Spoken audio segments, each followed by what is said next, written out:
Bonjour à tous, je suis Axel de LDCG.fr. Alors dans cette vidéo, je vais vous expliquer un petit peu l'épreuve de droit social et vous donner quelques conseils. Ensuite, on va analyser un petit peu la structure des sujets. Je vous donnerai mes conseils pour réviser cette matière et ensuite je vous ferai une petite liste des thèmes principaux à réviser. Si vous souhaitez recevoir quelques fiches du DCG et quelques conseils supplémentaires par email, je mettrai un lien dans la description. Vous n'avez qu'à cliquer dessus, vous renseignez votre email et vous recevrez tout ce contenu gratuitement par email. Et bien sûr, par la suite, si vous souhaitez aller plus loin, vous pourrez télécharger les fiches au complet. Et comme ça, même si dans le cas où vous n'effectuez pas la bonne réponse au cas, il va bien voir que vous avez fait la problématique. La problématique, généralement, elle sera assez facile à trouver. Ensuite, le cours, si vous connaissez bien votre cours, vous allez prendre des points là-dessus. Donc, même si la réponse au cas n'est pas la bonne, au moins, vous allez prendre des points sur les deux premières parties. Au niveau de la méthodologie, c'est la méthodologie qui est à appliquer aux réponses aux questions qui concernent la partie numéro 1. Ces questions, vous allez devoir répondre en 3 parties. Pour la première partie, vous allez devoir définir une problématique sous forme de questions. Ensuite, vous allez devoir exposer le cours qui correspond à cette thématique. Et enfin seulement, vous allez pouvoir répondre au cas en introduisant votre réponse avec en l'espèce en début de réponse. Donc ce que je vous conseille, ça va être tout simplement soit vous sautez une ligne entre chaque petite partie ou alors vous faites un alinéa de 2 carreaux pour chaque début de partie, comme ça sera beaucoup plus lisible pour le correcteur. Il pourra donc mieux visualiser comment vous allez apprendre la question, mieux visualiser donc la problématique, le cours et la réponse au cas, ça sera bien plus structuré de manière visuelle, donc ça sera beaucoup plus facile pour lui de juger votre réponse. Pour la partie numéro 1, c'est les situations pratiques, donc c'est la méthodologie que je viens juste de vous expliquer précédemment. C'est cette méthodologie-là qu'il faudra utiliser sur la partie numéro 1 et ce pour chaque question. Vous allez avoir plusieurs petits dossiers dans cette même grande partie 1. Vous allez avoir plusieurs thématiques abordées, plusieurs petits sujets avec des questions qui sont liées à ces sujets-là. Et ce que vous allez devoir faire, c'est que pour chaque question, il faudra employer cette méthodologie problématique, cours et application au cas avec en l'espèce en début de paragraphe. On voit que les situations pratiques représentent environ 15 points sur 20 à l'examen, donc ce qui est énorme, ça représente 3/4 des points sur l'épreuve de droit social. Comme c'est une épreuve de 3 heures, il faudra y passer environ 2 heures et quart. Ensuite, vous avez généralement une question sur 2 ou 3 points, donc là c'est uniquement déballer son cours sur la question qui est posé. On va vous donner une thématique et il faudra déballer tout le cours que vous connaissez sur cette thématique. Donc là, si vous connaissez votre cours par cœur, c'est facile d'aller décrocher les 2 points. Enfin, la partie la plus redoutée généralement, c'est le commentaire de document. Alors, le commentaire du document, soyons honnêtes, c'est sur environ 3 points. Donc, ne vous prenez pas trop la tête sur le commentaire de document. Passez beaucoup de temps sur les parties numéro 1 et 2, puis la partie numéro 3, gardez-la pour la fin. Comme ça, vous dites que si sur 3 points, vous arrivez à choper 1 ou 2 points, c'est déjà pas mal et ça va faire un petit peu gonfler votre note. Mais ne vous focalisez pas toute votre attention là-dessus. Ça ne représente que 3 points. En plus, sur ces 3 points, vous avez de la lecture à faire puisque vous devez comprendre le cas, l'analyser. Donc, c'est relativement délicat. La partie numéro 3, il va vraiment être nécessaire de connaître les étapes de la procédure jusqu'à la cour de cassation pour bien comprendre les arrêts qui vont vous être demandés d'analyser. Donc là, dans les fiches de révision, vous savez pour chaque étape qui est le demandeur, qui est le défendeur, au niveau du tribunal, au niveau de la cour d'appel et donc à quoi correspondent les jugements qui sont rendus par les différentes instances. Comme ça, au moins, vous allez bien maîtriser ça, vous allez bien mieux appréhender cette partie numéro 3. Maintenant qu'on a vu un petit peu la structure des sujets d'examen, là, je vais vous donner mes conseils pour réviser au mieux cette épreuve. Alors, c'est un petit peu comme le droit des sociétés. Il faut savoir qu'il y a un volume très important de choses à connaître. Le bouquin, il est énorme. Donc là, pour pas vous décourager, moi, ce que je vous incite à faire, un petit peu comme pour le droit des sociétés, ça va être de regrouper votre cours par thématique. Comme ça, vous allez définir une thématique, le licenciement, la rupture conventionnelle, les différents types de contrats, etc.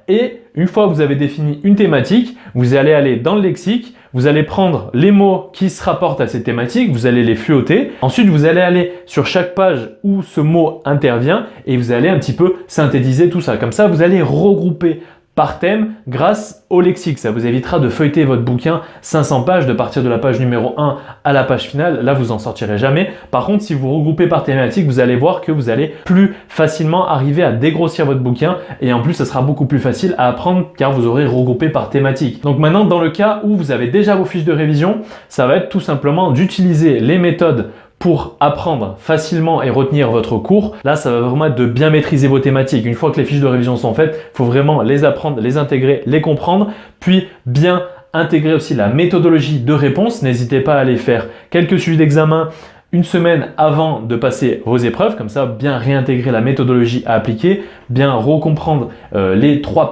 différentes parties, ce qui vous est demandé sur les 3 parties, revisionner cette vidéo, puis entraînez-vous sur des sujets d'examen, comme ça vous permettra de vous mettre en confiance, de vous assurer que vous maîtrisez bien toutes les parties de cours. Puis s'il y a des parties que vous ne maîtrisez pas, comme ça là vous aurez quand même le temps d'aller les approfondir rapidement dans votre bouquin. Mais en tout cas, focalisez-vous sur apprendre votre cours. Une fois que les fiches de révision sont faites, ça sert à rien de faire 1000 sujets. Donc voilà, maintenant je vais vous lister un petit peu les thèmes à aborder. Bien sûr, c'est non exhaustif, il y a tellement de choses à voir en droit social que ce serait impossible de tout lister. Mais là, je vais vous lister quelques thèmes à aborder. Comme ça vous apprend un petit peu à regrouper par thématique. Vous allez voir qu'une fois regroupé selon les thématiques, ça paraît beaucoup plus facile à aborder. Alors tout ce qui est lié au contrat de travail, les éléments essentiels ou non du contrat de travail, lorsque l'employeur va effectuer des modifications des conditions de travail du salarié, lorsqu'il va effectuer des modifications du contrat de travail, c'est important de savoir discerner les deux pour savoir du coup si le salarié est en droit ou non de refuser ces changements. Ensuite, la période d'essai, la période probatoire, bien savoir ce que c'est, bien différencier les 2 contrats principaux qui sont le CDD et le CDI, notamment avec le CDD, le nombre de fois qui peut être renouvelé, etc. Voilà, le CDD, il faut vraiment faire une grosse partie dessus car c'est un contrat spécifique. La rémunération et la durée du travail avec les temps partiels, temps plein, les heures supplémentaires, les heures complémentaires, à bien maîtriser ces notions. Les différents congés de formation qui sont mis à disposition du salarié, bien connaître les libertés des salariés, jusqu'où elles vont, où elles s'arrêtent, quel est le domaine privé, le domaine professionnel. Est-ce qu'on a le droit par exemple lorsqu'on utilise un ordinateur d'utiliser cet ordinateur à des fins personnel pour une partie? Est-ce qu'on a le droit de refuser d'être surveillé par vidéosurveillance? Voilà, toutes ces notions-là au niveau de la liberté des salariés. Donc ici, on voit qu'on a défini un petit peu tout ce qui est lié au contrat de travail et là, on va s'occuper de tout ce qui est lié à la suspension de ce même contrat de travail. Maladie professionnelle et maladie non professionnelle et accident du travail et accident non professionnel, c'est vraiment les grosses thématiques qui sont liées à la suspension du contrat de travail. Après, vous avez les congés maternité, les congés paternité. Maintenant, on va aborder les causes de rupture du CDI.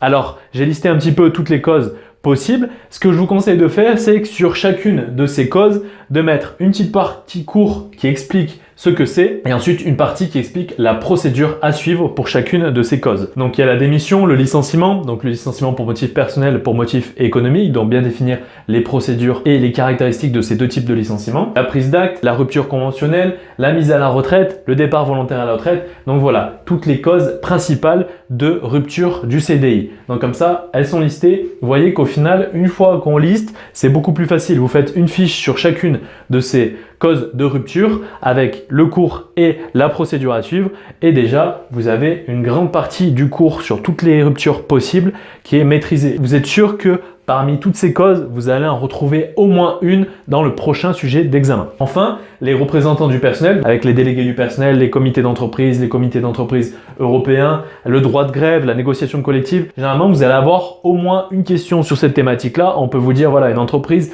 a tant de salariés. Est-ce qu'elle peut avoir un délégué du personnel? Est-ce qu'elle peut avoir un comité d'entreprise au niveau légal? Donc là, je me répète, j'ai listé vraiment ce qui est essentiel à connaître pour passer l'épreuve de droit social, mais il y a plein d'autres thématiques à réviser. Mais ici, on voit que finalement, le droit social, si on regroupe par thématique, 80% tourne autour du contrat de travail. Après, ça ne vous empêche pas d'aller un petit peu élargir vos connaissances en feuilletant le bouquin, en regardant un petit peu d'autres thématiques, mais concentrez-vous vraiment sur celles-ci. Une fois que celles-ci sont maîtrisées, vous pouvez aller regarder un petit peu dans votre bouquin d'autres thématiques qui peuvent tomber. Comme ça, voilà, vous aurez un petit peu feuilleté, vous aurez un petit peu lu, compris d'autres thématiques. Et si elles tombent, vous aurez quelques notions pour aller gratter quelques points. Mais n'apprenez pas votre bouquin par cœur, pour moi ça ne sert à rien. Donc voilà, j'espère que cette vidéo vous aura aidé, que vous l'avez suivi jusqu'au bout parce qu'elle était un petit peu longue. Donc je me répète, si vous souhaitez recevoir quelques fiches de révision du DCG avec des conseils en plus par email, je mettrai un lien dans la description, vous n'avez qu'à cliquer dessus, vous renseignez votre email et vous recevrez tout ce contenu